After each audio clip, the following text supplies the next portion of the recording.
რეჟიმს ბრიუსელიდან უფრო მკაცრ სანქციებს უანონსებენ. ევროკავშირის პირველი დიპლომატი ადასტურებს, რომ გაერთიანება ახალ ნაბიჯებზეც მუშაობს დიპლომატიური პასპორტებისთვის უვიზოს შეჩერების შემდეგ. კავშირის ამ გადაწყვეტილებამ ოლიგარქის პარტიის არაღიარება და იზოლაცია მხოლოდ გააფართოვა. პერსონალურ სანქციებს არ გამორიცხავს ევროკავშირის ელჩი საქართველოშიც. ბლოკის მხრიდან მოსალოდნელ ნაბიჯებზე პაველს ჰერჩინსკიმ მედიასთან ისაუბრა. სოფო ვარდიაშვილი დეტალებით აგრძელებს ამ თემაზე საუბარს ფორმულას პირდაპირ ეთერში. დიახ, ევროკავშირის ელჩმა პაველს ჰერჩინსკიმ დეტალურად განუმარტა ქართული ოცნების ხელისუფლებას, რატომ მიიღო ევროკავშირმა გადაწყვეტილება დიპლომატიური და სამსახურებრივი ვიზების პასპორტების მფლობელებისთვის ავიზო შეღავათების გაუქმების გადაწყვეტილება. პაველს ჰერჩინსკიმი ლაპარაკა იმ მიმდინარე ძალადობაზე, მშვიდობიანი დემონსტრანტების წინააღმდეგ ცემაზე, ასევე ოპონენტებისა და ჟურნალისტების წინააღმდეგ ძალადობაზე, რასაც ადგილი აქვს აქციების პარალელურად რუსთაველის გამზირზე. მან შოკის მომგვრელი უწოდა ამ მოვლენებს და ასევე იმასაც, რომ ამ ძალადობისთვის ამ დრომდე არც ერთი პასუხისმგებელი პირი არ არის დასჯილი. შესაბამისად, პაველს ჰერჩინსკი ამბობს, რომ დიახ, ეს არის ევროკავშირის საპასუხო რეაგირება ამ ყველაფერზე. ის ხაზგასმით აღნიშნავს იმასაც, რომ ევროკავშირს არ უნდოდა საქართველოს რიგითი მოქალაქეების დასჯა, იმ მოქალაქეების დასჯა, რომლებიც უკვე ორი თვე აითხოვენ რუსთაველის გამზირზე უკეთეს ევროპულ მომავალს საკუთარი ქვეყნისთვის, არამედ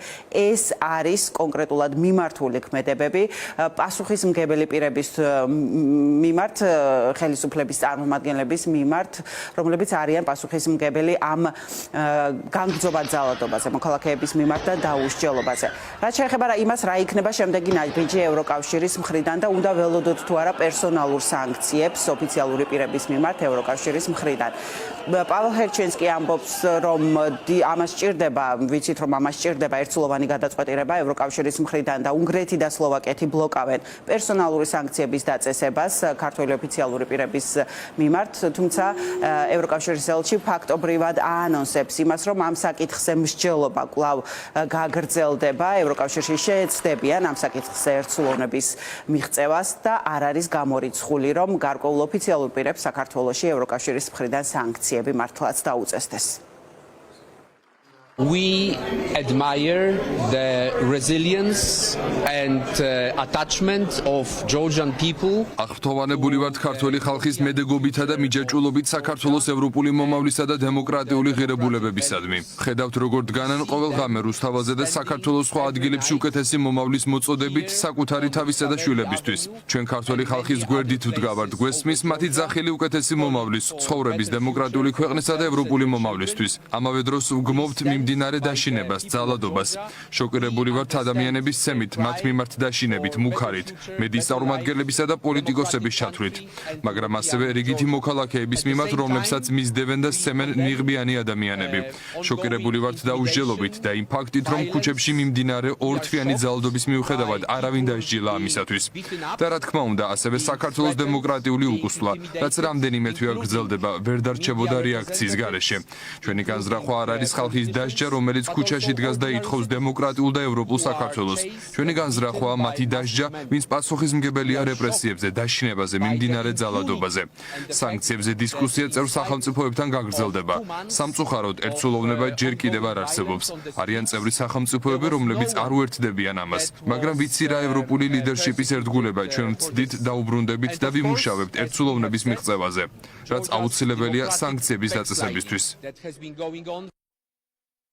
ევროკავშირის ელჩმა დეტალურად განმარტა მიზეზები, რის გამოც მიიღო ევროკავშირმა გადაწყვეტილება დიპლომატიური პასპორტების მფლობელებისთვის, თუმცა გუშინ ოფიციალურ პრეს-რელიზში, რომელიც გავრცელდა ამ გადაწყვეტილების შემდეგ, ლაპარაკი იყო იმაზე, რომ ეს გადაწყვეტილება მიღებულია იმის გამოც, რომ საქართველოს ხელისუფლებამ ანტიდემოკრატიული კანონები მიიღო და მათ შორის ნახსენები იყო რუსული კანონი. ამას გამოეხმაურა საქართველოს პრეზიდენტი სალომე ზურაბიშვილი და მან ტვიტერში დაწერა, რომ ევროკავშირის გადაწყვეტილება დიპლომატიური პასპორტებისთვის უვიზო რეჟიმის შეჩერების თაობა მუშაობაზე უცხოური აგენტების კანონზე რეაგირების მიზნით გარკვეულწილად გაუგებარია მას შემდეგ რაც საქართველოს უარესი განიცადა მოპარული არჩევნები, ევროპული გზის შეჩერება, მასობრივი პროტესტი, ძალადობრივი რეპრესიები. დაივიწყეთ ძველი კანონები, მოითხოვეთ ახალი არჩევნები და უნდა აღინიშნოს, რომ ამ ევროკავშირის საგარეო საქმეთა მინისტრების შეხვედრის შემდეგ რამდენიმე ევროპელმა მინისტრმა გაამახვილა ამაზე ყურადღება და თქვა, რომ ახალი არჩევნები საქართველოში კრიზისიდან კარგი გამოსავალი იქნებოდა. რაც შეეხება ქართული ოცნების ხელისუფლებას, ეგრეთ წოდებულმა საგარეო საქმეთა მინისტრმა ევროკავშირის ამ გადაწყვეტილებას ტექნიკური გადაწყვეტილება უწოდა. მაკა ბოჭორიშვილი ამბობს, რომ საქართველოსთვის მნიშვნელოვანია ევროკავშირთან ურთიერთობა უფრო ფართო და დიდ კონტექსტში და სურათში. ოპოზიციის წარმომადგენლები კი ამბობენ, რომ ეს უფრო მეტია ვიდრე ტექნიკური გადაწყვეტილება და ქართული ოცნების ხელისუფლების წარმომადგენლებს მოუწევთ ყოველჯერზე იმისი დადასტურება ვიზის მიღებისას, რატომ უნდათ მათ ევროკავშირში წასვლა და ეს მათთვის ეს პროცედურა ძალიან გართულდება. ოპოზიციის წარმომადგენლები ასევე ველიან, რომ გაიზრდება და უფრო გაღრმავდება სანქციებიც ქართველი ოფიციალური პირების მიმართ. მით უმეტეს იმ ფონზე, რომ უკვე ვნახეთ პერსონალური სანქციები, რომელიც გერმანიამ დაუწესა საქართველოში შინაგან საქმეთა სამინისტროს მაღალჩინოსნებს და ერთ ეგრეთ წოდებულ დეპუტატს. დიპლომატიური პასპორტების არაღიარების შესახებ გადაწყვეტილება არის პრაქტიკულად გაგრძელება დღევანდელი დე-ფაქტო ხელისუფლების, ქართული ოცნების დე-ფაქტო ხელისუფლების არაღიარების პოლიტიკის, იმიტომ რომ დიპლომატიური პასპორტები აქვთ ოფიციალურ პირებს, ანუ მათ ევროკავშირი არ ცნობს ოფიციალურ პირებად. რეპრესიებზე პასუხი, რა თქმა უნდა, და არის პასუხი იმ ანტიევროპულ ნაბიჯებზე, რომელიც გადადგა ქართულ ოცნებამ. ის იმედი, რომელიც ჰქონდა ქართულ ოცნებას, რომ უნგრეთი ხელშეუშლიდა კონსენსუსის საფუძველზე მიღებულ ყველა გადაწყვეტილებას, როდესაც მოითხოვს კონსენსუსი, ამ შემთხვევაში ამას უპირისპირებს სწორედ ევროკავშირი რას ორხრივ შესაძლო სანქციებს. ჩვენ უკვე ვნახეთ, რომ გერმანიამაც დაუწესა რიგ ოფიციალურ პირებს ვიზის გაცემაც ზოგიერთ წევრზე უბრალოდ შეუძლებელი გახდება სანქცირებულ პირებს ვიზას არ მისცემენ. უკვე ცნობილია, რადგანაც შიდა შეთანხმებები არსებობს ამასთან დაკავშირებით. იქ წერია, რომ დიპლომატიური პასპორტის მფლობელთათვის, რაც იმას ნიშნავს, რომ პირი სანქცირდება, პასპორტი კი არ სანქცირდება. პირი სანქცირდება ყველა ვარიანტში, ანუ ის პირი კარგავს უვიზოდ შესვლის უფლებას და აქედან გამომდინარე მოუწევთ მათ ყველა ვარიანტში ყოველ შესვლაზე ვიზის აღება.